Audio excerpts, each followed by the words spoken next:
Right now, as you're watching this video, cars and trucks are emitting more carbon dioxide per year than a single person would breathe in 16 billion years. It's stats like that that show just how good we are at making cars that emit a lot of CO2.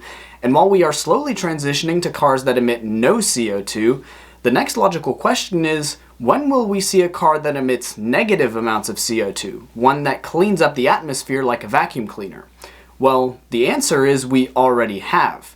It's called, very unimaginatively, the Zero Emissions Mobility Vehicle, or ZEM for short, and it sucks up bad gas like a bathroom fan does after eating Taco Bell for the 10th time this week. But as bad as that gas smells, to me there's a whiff of too good to be true around this car, and I want to know, is this just a cool science project, or did the nerds at Eindhoven University of Technology just make a big leap for mankind? Hello people of the internet, I'm Nico, hopelessly optimistic at times, pessimistic at other times, and currently I'm unable to decide which I should be at this time. Let's go find out what's going on.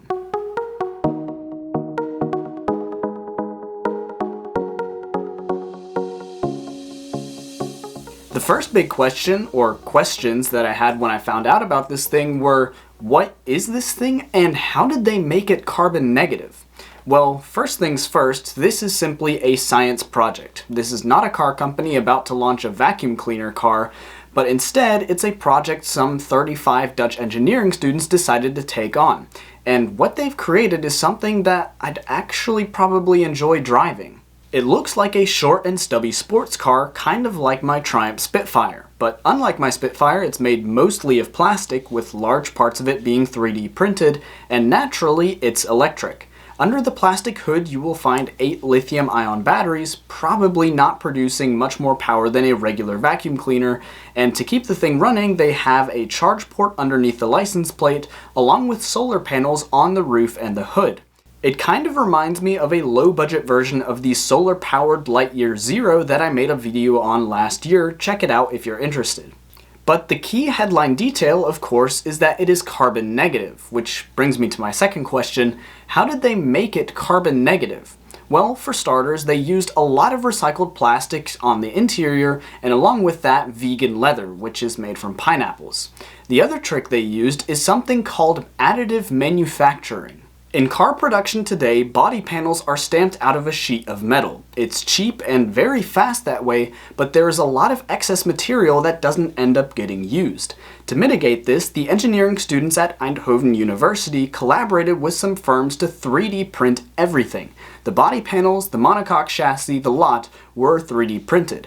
And for you 3D printing nerds out there, they used something called circular plastics, which apparently are much easier to recycle. So that's the body and the interior taken care of, but battery packs are still very dirty to produce, and since that needed to be cancelled out as well, there is only one thing for it: carbon capture.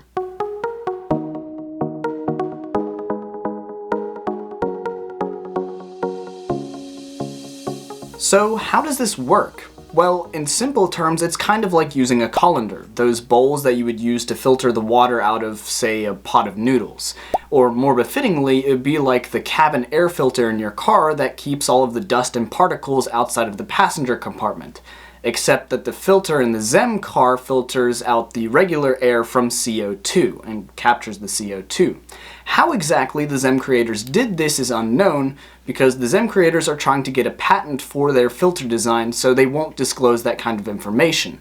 But based off of what we know about other carbon capture methods, it's basically all down to chemistry. Very quickly, to capture CO2, you need another molecule for it to attach to chemically bond to. But at some point that filter will get, quote, clogged up, and it won't be able to take in any more carbon dioxide, at which point you would have to empty out the filter. Now, you can't do this like a regular air filter where you just kind of knock the dust out. Because this is a chemical thing, you would need to add some energy to break the bonds that keep the CO2 locked into the filter. Now, normally this would be introduced in the form of heat, and then you would still need to find some kind of other storage solution for the carbon dioxide. Hopefully that gives you an idea of how carbon capture works, but your next question might be, once you've stored this carbon dioxide, what do you even do with it? Well, luckily, the engineers have thought of that too. Here's what they had to say. For example, in the process of making beer. So instead of having the carbon dioxide open in the air where we don't need it, we can actually use it on useful purposes. Wonderful. Capturing carbon dioxide and using it to make beer. What could possibly be a better combination than alcohol and driving? The answer is a lot, but that aside, I have one more question for Zem.